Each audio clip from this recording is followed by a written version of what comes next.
Welcome. In this video, we will try to compromise the target through VNC payload attack using very simple method for beginners. In this tutorial, we will learn how to create VNC payload using SetToolkit and try to achieve VNC shell of victim's PC.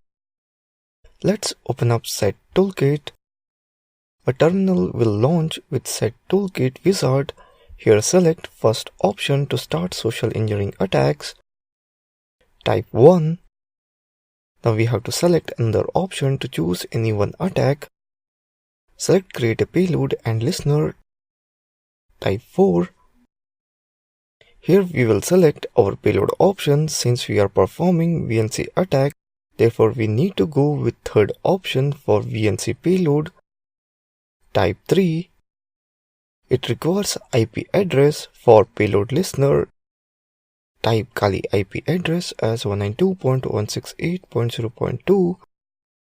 Then after that, it will ask to enter the port for reverse listener, and that will be 444.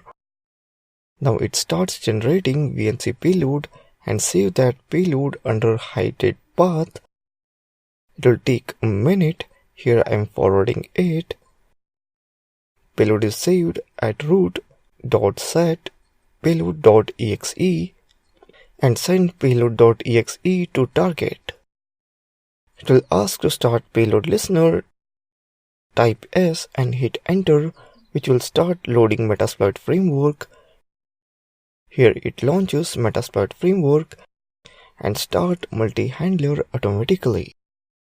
Now once the victim click on payload.exe file sent by attacker will get victim's VNC shell.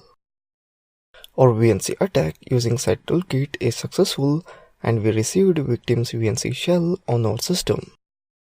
So that's it in this video on capture VNC session of remote PC using SetToolkit.